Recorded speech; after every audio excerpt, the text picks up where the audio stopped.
साहिब की सलाम। तो आज उदयपुर में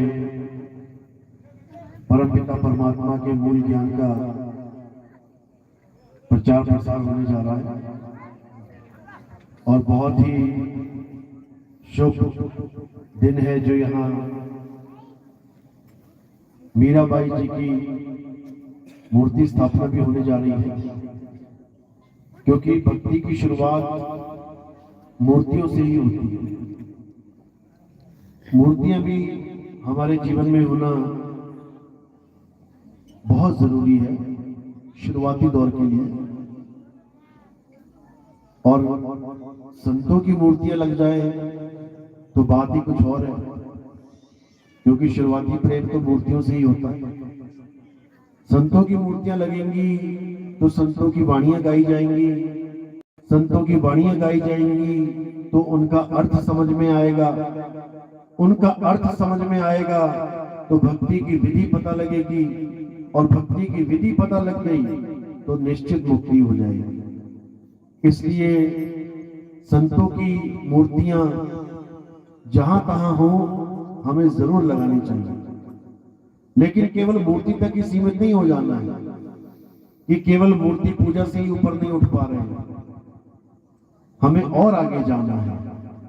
भक्ति की शुरुआत मूर्ति है, भक्ति का अंत मूर्ति नहीं है। भक्ति का अंत कहां है, आज के सत्संग में आपको अच्छे से समझाया जाएगा, ताकि आपका ये अनमोल जीवन जिसे मनुष्य जन्म कहते हैं ये सबका सफल हो सके। हमारे जीवन का एक ही मकसद है कि हमारा जन्म सफल हो जाए, लेकिन पता ही नहीं है सफल होना कैसे है। तो कैसे होगा, कभी नहीं होगा। इसलिए पहले ये जानना है कि आखिर सफल होगा तो होगा कैसे। कोशिश तो बाद में करेंगे सफल करने की। तो आज का सत्संग शुरू करने से पहले परमपिता परमात्मा के नाम पे जयकारा लगाएंगे और फिर सत्संग शुरू करेंगे। बोलिए परमपिता परमात्मा की, सदगुरु बंदी छोड़ कबीर साहेब की, संत शिरोमणि मीराबाई जी की, संत शिरोमणि रविदास जी महाराज की, सदगुरु मदनपति साहेब की, दीवान जवाहरपति साहेब की, सदगुरु राम सेवक साहेब की, सदगुरु वैरागपति साहेब की, करीनापुर धाम की, संत दादू दयाल जी की, सभी संतों की, सभी भक्तों की, पंडाल में आए सभी हंसों की, इनके माता पिता इनके गुरुदेव की, इस गांव नगर बस्ती की, आज के आनंद की, सकल हंस को बंदगी साहेब बंदगी सतनाम। तो धन्य वो गांव है, धन्य वो शहर है जहां पे एक भी संत पैदा हो जाता है। गांव के गांव, शहर के शहर तर जाते हैं उस एक संत की कृपा से।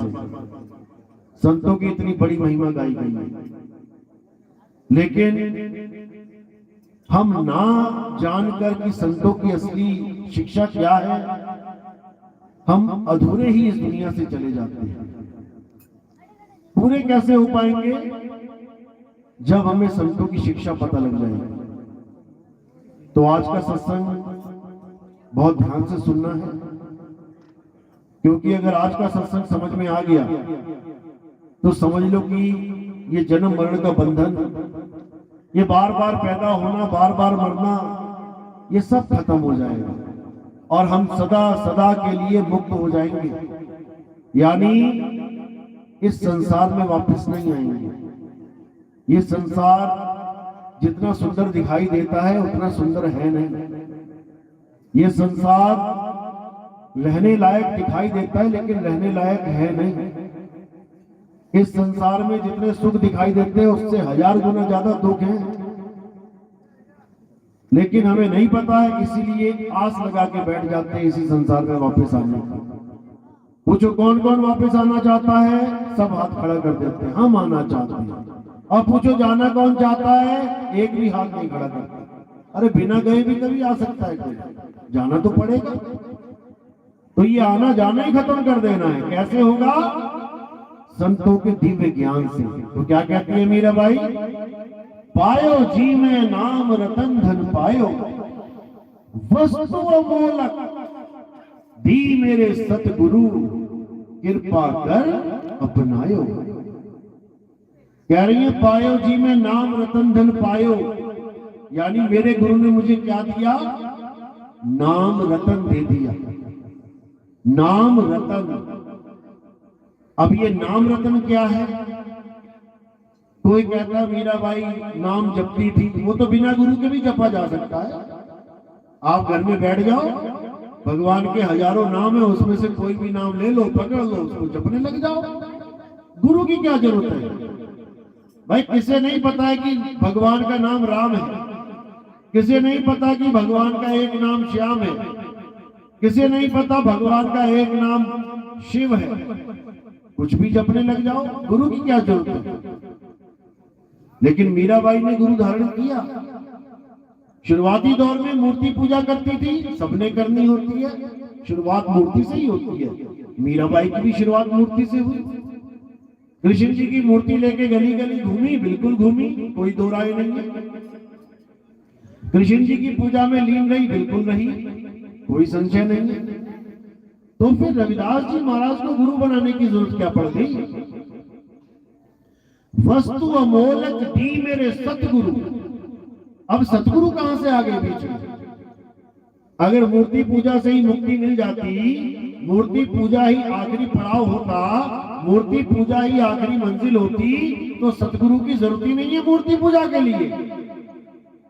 सुबह सुबह घर से निकलो, थाली लेके, जल लेके, थोड़ा प्रसाद लेके मंदिर जाओ, मूर्ति की पूजा करो, भोग लगाओ, आरती गा के घर आ जाओ। इसमें सतगुरु का रोल कहां है?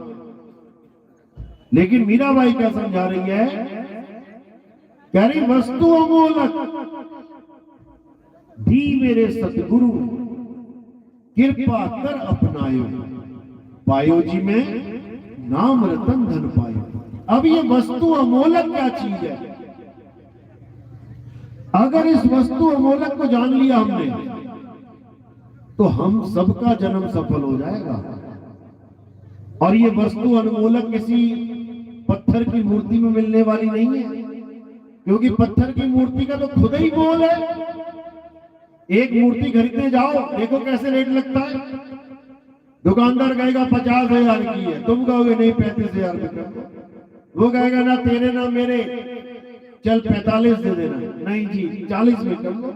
वो तो बिक रही है, मूर्ति तो बिक रही है, मोल भाव तोल में चल रहा है काम। लेकिन मीराबाई कह रही है वस्तु अमोलक। अमोलक मतलब जिसका कोई मोल ही नहीं है। अब बताओ ऐसी कौन सी चीज है सतगुरु के पास जिसका कोई मोल ही नहीं है? सारी दुनिया की दौलत भी रख दोगे तब भी उसका मोल नहीं कर पाओगे। वो कौन सी वस्तु है जो मीराबाई को सतगुरु रविदास जी ने दी? वो क्या है? वो एक ऐसा ज्ञान है जिसका कोई मोल ही नहीं है। और वो अनमोलक वस्तु क्या है? उसे आत्मा कहते हैं। आत्मा, ये जो आपका शरीर चल रहा है ना, यहां बैठे हुए हो ना, हंस रहे हो, बोल रहे हो, खा रहे हो, पी रहे हो, चल रहे हो, फिर रहे हो, नाच रहे हो, गा रहे हो, किसकी वजह से? उसी अनमोलक वस्तु की वजह से जो आत्मा कहलाती है। तुम्हारे पास आत्मा है तभी तुम यहां आई हो चल के। अगर रास्ते में आत्मा शरीर छोड़ देती तो वहीं पड़ी होती कहीं रास्ते में, 4 लोग उठा के लेके जा रहे होते, फिर खुद पैरों पे भी ना चल पाते। उसी आत्मा का ज्ञान सतगुरु रविदास जी ने दिया मीराबाई को। तो क्या बोली? अरे वस्तु अमोलक दी मेरे सतगुरु, और कृपा कर अपनायो, पायो जी में नाम रतन धन पायो। रतन का नाम नहीं, नाम रतन, दोनों में जमीन आसमान का अंतर है। नाम रतन का मतलब होता है नाम रूपी रतन। कौन सा रतन मिला मुझे? नाम, यानी आत्म राम। मुझे आत्म राम रूपी रतन मिल गया, नाम रतन। और अगर रतन का नाम मिलता तो क्या मिलता? तो आत्मा आत्मा जपने को मिल जाता। जैसे पानी का एक नाम रखा गया है, अब पानी पिलाना और पानी का नाम जपवाना क्या दोनों एक चीज है? जब प्यास लगती है तो क्या करते हैं? पानी का नाम जपते हैं, पानी पानी पानी पानी पानी पानी। नहीं जपते, क्या करते हैं? वस्तु को पीते हैं। पानी एक वस्तु है, पानी एक तत्व है, उस तत्व को पिएंगे, तत्व का नाम नहीं जपेंगे। तो इसी को बोल रही है कि वस्तु अमोलक। वो वस्तु क्या है? वो आत्मा रूपी वस्तु है। वस्तु को प्राप्त किया मैंने, वस्तु का नाम नहीं जपा। तो कह रहे वस्तु अमोलक दी मेरे सतगुरु, और कृपा कर अपनायो, पायो जी में नाम रतन धन पायो। यानी मैं पत्थरों में, मूर्तियों में उलझी पड़ी थी, लेकिन मेरे गुरु ने मुझे ऐसा ज्ञान दिया कि मैं मूर्तियों से ऊपर उठकर आत्मा तक पहुंच गई। पहले मैं उस भगवान की पूजा कर रही थी जिसको मुझे संभालना पड़ रहा था। मैं ही मूर्ति को धोती थी, मैं ही मूर्ति को संवारती थी, मैं ही मूर्ति की पूजा करती थी, मैं ही भोग लगाती थी, फिर भी मूर्ति नहीं खाती थी। अब मुझे क्या मिला? अब मुझे वो आत्म ज्ञान मिल गया जिसकी वजह से सारे काम हो रहे हैं। ये उठना बैठना, ये चलना फिरना, उसी आत्मा की वजह से। यही कबीर साहब समझा रहे हैं। कह रहे जल में मीन प्यासी, मोहे देखत आवे हासी, आत्म ज्ञान बिना नर भटके, और कभी काबा कभी काशी। कहते हैं आत्मा के ज्ञान के बिना कोई काबा भटक रहा है और कोई काशी भटक रहा है। जिसको वो ढूंढना चाहता है वो उसके पास है। कस्तूरी कुंडल बसे और मृग ढूंढे वनमाही, ऐसे रमता राम है ये दुनिया जाने नहीं। जिस परमात्मा को हम पाना चाहते हैं, जिसके लिए हम बड़ी बड़ी यात्राएं करते हैं, पूरा पूरा परिवार निकलता है गाड़ियों में यात्रा करने के लिए, उसके बाद रास्ते में एक्सीडेंट हो जा रहे हैं, मर जा रहे हैं, बर्बाद हो जा रहे हैं। किसके लिए? परमपिता परमात्मा को पाने के लिए। और वो कहाँ है? वो हमारे पास है, लेकिन हमें उसका ज्ञान नहीं है। इसलिए हम उस मिर्गा की तरह पन पन फिरत उदासी भटक रहे हैं। तो साहिब समझा रहे हैं, अरे मोको कहाँ ढूंढे रे बंदे, मैं तो तेरे पास में। अरे ना मंदिर में, ना मस्जिद में, ना काबे कैलाश में, ना मैं जप में, सारी दुनिया जपने में लगी हुई है। परमात्मा को पाने का सबसे आसान रास्ता क्या बना दिया गया है कि नाम जपो। कभी नाम जपने से भी कुछ मिला है क्या? सोने की अंगूठी चाहिए तुम्हें, पति से कहो मुझे अंगूठी चाहिए, और पति कहे नाम जपो।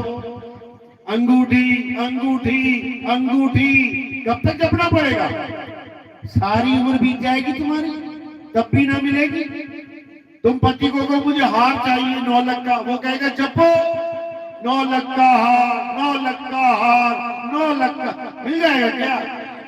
अरे जब ये दुनियावी वस्तु जपने से नहीं मिलती तो वो परमात्मा कैसे मिलेगा? जपने से नहीं मिलेगा।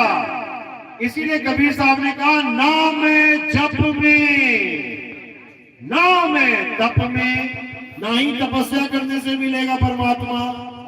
कारण क्या है? क्योंकि तपस्या करने का मतलब होता है अपने शरीर को तपाना, अपने शरीर को कष्ट देना। बताओ बच्चे को कष्ट होगा तो क्या उसकी मां को अच्छा लगेगा? क्या? कभी अच्छा नहीं लगेगा। इसी प्रकार जो अपने आप को कष्ट देते हैं वो परमात्मा की खुशियां प्राप्त नहीं कर सकते। कहते हैं नाम है जप में, नाम है तप में, और ना मैं व्रत उपवास में, अरे वो को कहां ढूंढे रे बंदे, मैं तो तेरे पास में। अब कितनी पास, ये भी समझना पड़ेगा। पास में तो ये सोफा भी है, पास में तो ये फूल भी है, कितनी पास है परमात्मा, कहां ढूंढूं मैं? तो कहते ज्यों तिल माही तेल है और ज्यों चकमक में आग, और तेरा साईं तुझ में है, और जाग सके तो जाग। कितनी पास है वो? जितना तिल के दाने में तेल है उसी में है, जितना चकमक से अग्नि दूर है उसी में है, इतना ही करीब तेरा परमात्मा तुझसे है। लेकिन तुझे अपने स्वरूप का ज्ञान ही नहीं है, तो ढूंढेगा कहां? तेरा परमात्मा तुझ में है। पहले तो ये जानना पड़ेगा कि जो मुझ में है उसे पाना कैसे है, कैसे पाएंगे? पहले तुम्हें यह जानना पड़ेगा कि तुम क्या हो, तभी तो खोजोगे अपने अंदर। अब अपने आप को मान लिया आदमी और औरत, तो परमात्मा को कहां मान लिया? शरीर के अंदर। सारी दुनिया शरीर में ढूंढ रही है परमात्मा को। आंखें बंद कर लेते हैं, अंधेरे में देखते रहते हैं, देखते देखते देखते एक दिया जल जाता है, रोशनी आ जाती है, और ये जीव क्या समझता है कि मिल गया परमात्मा। यही सबसे बड़ा ज्ञान है, यही सबसे बड़ा ज्ञान है। कबीर साहब समझा रहे हैं कि आंख ना मूंदो और कान ना रूंधो, तनिक कष्ट मत धारो और खुले नयन, पहचानो हंस हंस सुंदर रूप निहारो। यानी परमात्मा की भक्ति करने के लिए ये आंखें बंद करने की जरूरत नहीं है। पुराने इतिहास उठा के देखो, बड़ी बड़ी समाधियां लगा के लोग बैठे थे, आंखें बंद की हुई है, समाधि लगा रखी है, किसी को कुछ नहीं मिलने वाला। आंख बंद नहीं करनी है, कान बंद नहीं करने हैं, खुले नयन, पहचानो हंस हंस, पहचान करनी है। कैसे करेंगे? जब हमें गुरु मिल जाएगा। गुरु ही पहचान करा सकता है, जैसे जौहरी पहचान करा सकता है असली हीरा और नकली हीरा। क्या पहचान है उसकी? जौहरी बताएगा तुम्हें। असली सोना और नकली सोना, पीतल बन जाता है सोना आजकल नकली, कौन बताएगा? सुनार बताएगा तुम्हें। यानी एक गुरु, एक ज्ञानी तुम्हें यह बताएगा कि असली और नकली का फर्क क्या है। इसी प्रकार एक गुरु बताएगा, क्या बताएगा? सच्चा नाम और झूठा नाम, इन दोनों में फर्क क्या है। क्योंकि फर्क ना जानने के कारण 99% दुनिया झूठा नाम जप रही है। झूठा नाम, सच्चे नाम की कोई महिमा ही नहीं गा पा रहा है, सच्चे नाम को कोई जान ही नहीं पा रहा है। इस दुनिया में दो प्रकार के नाम हैं, एक सच्चा नाम और एक झूठा नाम। अब दोनों में फर्क क्या है, बस इसे समझना है। उसी वक्त पता लग जाएगा तुम्हें कि तुम सच्चा नाम लेके बैठे हो कि झूठा नाम। तो क्या है सच्चा नाम और क्या है झूठा नाम? कबीर साहब समझा रहे हैं, कह रहे 52 अक्षर जीव आधारा और आदि अक्षर जीव्या से न्यारा। इसी एक लाइन में दोनों नामों का जिक्र आ गया। कहते एक है झूठा नाम, वो कौन सा नाम है? जो बोलने लिखने पढ़ने में आ जाता है। क्यों? क्योंकि वो इंसान ने बनाया है। कैसे बनाया है? जीव के द्वारा बनाया है। इस जीव से वो नाम बने हैं। कैसे बने हैं? जीव के द्वारा अक्षरों की खोज हुई है। जब आदि मानव था, 5वीं 6वीं कक्षा में पढ़ाया जाता है, आदि मानव यानी एक ऐसा आदमी जो जानवरों की तरह रहता था, कपड़े भी नहीं थे पहनने के लिए, खाने के लिए भी कुछ नहीं था, खेती बाड़ी नहीं थी, रहने के लिए घर नहीं था, जानवरों की तरह रहता था। धीरे धीरे धीरे उसने एक खोज करी। कौन सी खोज करी? आग की खोज करी। आदि मानव की पहली खोज अग्नि है। जैसे ही आपकी खोज करी, उस आग को क्या कहूं ये भी नहीं पता था उसे। आग को देख के विचलित हो गया, लेकिन नाम नहीं रख पाया उसका। आग बोलूं कि अग्नि बोलूं कि फायर बोलूं, क्यों? क्योंकि नाम अभी उसको पता ही नहीं होते क्या है। जानवर की तरह जीता था, जानवर की तरह आवाजें निकालता था, कोई अक्षर नहीं था। धीरे धीरे धीरे बुद्धि विकसित हुई, धीरे धीरे धीरे उसने अक्षरों की खोज करी। हिंदुस्तान में जो आदि मानव थे उन्होंने कौन से अक्षर खोजे? हिंदी भाषा के। आ ई उ ए का खा गा घा, ये हिंदुस्तानी आदि मानवों ने खोजे। कितने खोजे? 52 अक्षर। और अंग्रेज आदि मानव उसने क्या खोज लिया?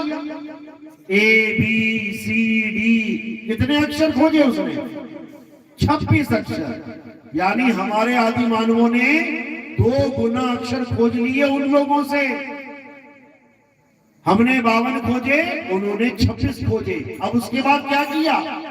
इन्हीं 52 अक्षरों के द्वारा जो भी चीज दिखाई देने लगी उसका एक नाम रख दिया और सारे समाज को पढ़ाना शुरू कर दिया। इसको गुरुकुल कहने लगे। बच्चों को पढ़ने के लिए भेजा जाता था, आज भी जाते हैं बच्चे। क्या सीखने के लिए? यही 52 अक्षर के अक्षर शब्द बना के कैसे बात करनी है, क्या लिखना है, ये सब सीखने के लिए। तो इन्हीं अक्षरों के द्वारा क्या हुआ? सारे संसार में दिखने वाली हर चीज का नाम रखना शुरू कर दिया। हमने रखा सूरज चांद सितारे, अंग्रेज आदि मानव रख दिया सन मून एंड स्टार्स। हमने रख दिया आग और पानी, उन्होंने रख दिया फायर एंड वाटर। इसी प्रकार हर प्रकार के अक्षरों से जो हमने नाम बनाए उन्होंने वही अंग्रेजी में बना दिए। यहां तक तो मामला ठीक था कि चलो सबका नाम पता होना चाहिए हमें। आगे दिक्कत कहां आ गई? जब भगवान के, अल्लाह के, वाहिगुरु के नाम रखने शुरू कर दिए। हिंदुस्तान में रख दिया परमात्मा, अरब ने रख दिया अल्लाह, अंग्रेजों ने रख दिया गॉड, सिखों ने रख दिया वाहिगुरु।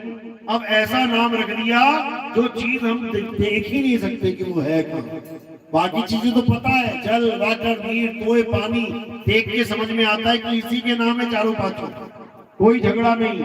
लेकिन अल्लाह, वाहिगुरु, गॉड नाम तो रख दिए, लेकिन उस वस्तु का कोई ज्ञान नहीं। कहाँ है अल्लाह, कहाँ है गॉड, कहाँ है परमात्मा, कोई ज्ञान नहीं। बस यही दिक्कत हो गई। अब जब ज्ञान नहीं उसका, तो उसको पाने के लिए क्या करना शुरू कर दिया? नाम जाप। जो इंसानों ने नाम रखे उन्हीं नामों को जपना शुरू कर दिया। बस यहीं पे दिक्कत आ गई। इसीलिए कबीर साहब ने इसको झूठे नाम बोल दिया कि ये इंसानों के बनाए नाम है, कृत्रिम नाम है, नकली नाम है। असली नाम क्या है? वो वस्तु असली है जिसके ये नाम रखे गए हैं। जैसे पानी का नाम, जल, वाटर, नीर, तोय, पानी, तो ये पानी के जितने नाम रखे गए हैं नकली नाम है। ये जगह जगह पे जाके बदल जाते हैं, अलग अलग देश में जाके बदल जाते हैं, लेकिन पानी वो कभी नहीं बदलता, वो सदा एक जैसा रहेगा। इसी प्रकार जो परमात्मा का असली नाम है वो कभी नहीं बदलता, वो हमारे पास है। और उसके जितने नाम रखे गए हैं ये सब इंसानी दिमाग की खोज है, जितने मर्जी बनाते जाओ। तो साहब ने क्या समझाया? अरे कोटि नाम संसार में, इनसे मुक्ति ना होए, और गुप्त नाम सतपुरुष का पूछे बिरला कोई। यानी करोड़ों नाम संसार में इंसानों के द्वारा बनाए गए, ये सब नकली नाम हैं। असली नाम क्या है? असली नाम आत्मदेव है, जो तुम्हारे घट में विराजमान है। उसी को जानना है, उसी को समझना है। तो साहिब क्या समझा रहे हैं? अरे जब लग ना चीनोगे आत्म, तब लगना मिली है परमात्मा। यानी परमात्मा को ढूंढना है तो कहां ढूंढना है? अपनी आत्मा में। घी को ढूंढना है तो कहां ढूंढना है? दूध में। दूध से बाहर घी नहीं मिलेगा, उसी दूध में मिलेगा घी। लेकिन कहो कि दूध में हाथ डाल के घी निकाल दूं, ऐसे भी नहीं मिलेगा। उसकी एक विधि होगी, गुरु के द्वारा वो विधि प्राप्त होगी, तब जाके आप दूध में से घी निकाल सकते हो। इसी प्रकार हमें जब तक वो अनमोलक वस्तु नहीं मिल गई तब तक हमारा कल्याण नहीं होने वाला। तो कहते हैं वस्तु अमोलक भी मेरे सतगुरु और कृपा कर अपनायो, पायो जी मैं नाम रतन धन पायो। लेकिन सतगुरु ना मिलने के कारण ये जीव सारी उम्र झूठी भक्ति में, झूठे नामों में जीवन बिता के चला जाता है। तो इसीलिए कबीर साहब ने बार बार समझाने की कोशिश करी कि 52 अक्षर जीव आधारा और आदि अक्षर जीव्या से न्यारा, वाही को सत सिमरण कहिए और सिमर सिमर नर उतरो पार। यानी इन 52 अक्षरों के द्वारा बनाए जाने वाले नामों को त्याग दे और उस आदि अक्षर आदि नाम को पहचान ले, तब समझ कि अब तुम्हारी मुक्ति होगी, अन्यथा नहीं होगी। तो कैसे मिलेगा वो सतगुरु की शरण में जाकर मिलेगा। शुरुआत में नहीं मिल जाएगा। शुरुआत में तुम्हें कई प्रकार के गुरु मिलेंगे। कोई मूर्ति पूजा वाला मिलेगा, कोई मंत्र जाप वाला मिलेगा, कोई श्वासों का अजपा जाप कराने वाला मिलेगा, कोई अनहद नाद सुनाने वाला मिलेगा, कोई कैसा मिलेगा, कोई कैसा मिलेगा। लेकिन साहिब कहते हैं कि गुरु मेरे सब ही बड़े, अपनी अपनी ठौर और शब्द विवेकी पारखी, सो माथे का मौर। यानी गुरु तो मेरे कई हैं और सब सम्माननीय है, क्योंकि कुछ ना कुछ ज्ञान तो हर गुरु दे रहा है। लेकिन जो असली ज्ञान है वो कैसे मिलेगा? जब तक शब्द विवेकी पारखी हमारे जीवन में नहीं आएगा तब तक कल्याण नहीं होगा। उसकी पहचान क्या है? कहते हैं सोई गुरु पूरा कहावे, जो 2 अक्षर का भेद बतावे, एक छुड़ावे एक लखावे, तब प्राणी निज घर को जावे। यानी जो सतगुरु है वो क्या है, वो क्या बताता है? वो 2 प्रकार के अक्षरों का ज्ञान देता है। सोई गुरु पूरा कहावे, जो 2 अक्षर का भेद बतावे। कौन कौन से 2 अक्षर?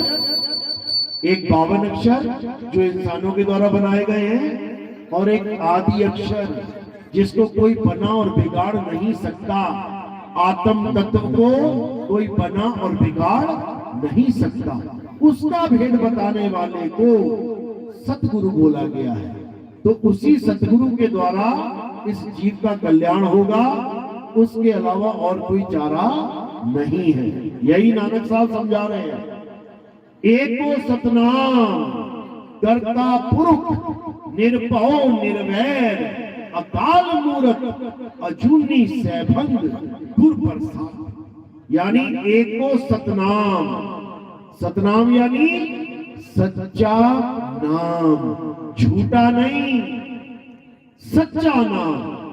कर्ता पुरुष है, यानी संसार में जितने भी कार्य हो रहे हैं वो उसी कर्ता पुरुष की ताकत से हो रहे हैं। सतनाम कोई मंत्र नहीं है, सतनाम कर्ता पुरुष है जो सब में विराजमान है।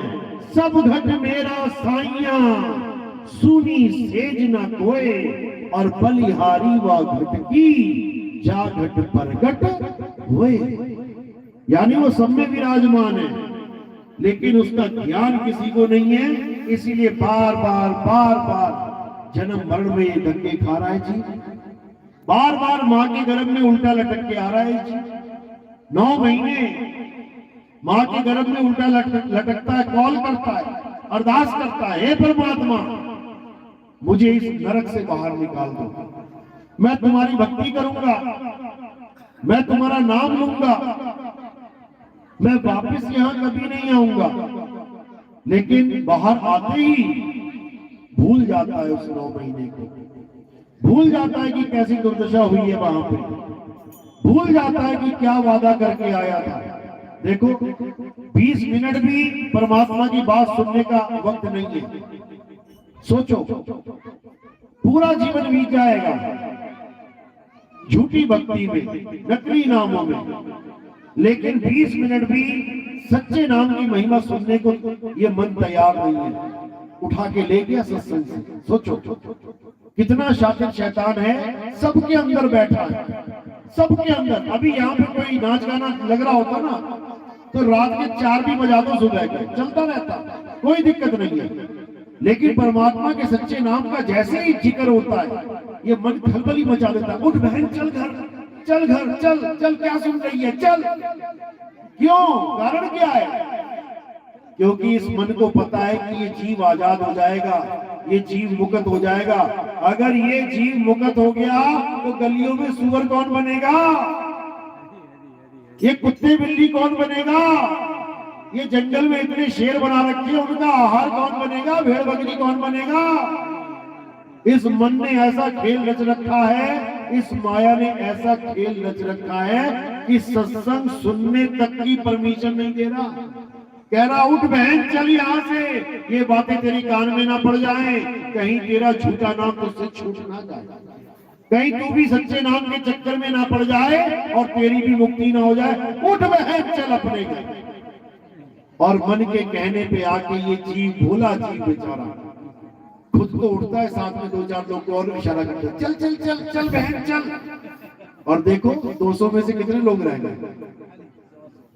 समझो, जब पेपर में बैठते हैं, अभी नीट का पेपर हुआ था, वो तो चलो लीक हो गया, मात्र 200-300 लोगों का चयन होता है और बैठते कितने हैं? बैठते कितने हैं? 10 लाख 20 लाख, उसमें से मात्र 200-300 लोग वो चुने जाते हैं। तो ये सत्संग खत्म होते होते जितने लोग चुने जाएंगे वो सब यहीं बैठे मिलेंगे और बाकी लोग इसी 3 लोक में आहार बनेंगे। उन शेरों का, उन चीतों का, उन लकड़बग्घों का, उन भेड़ियों का।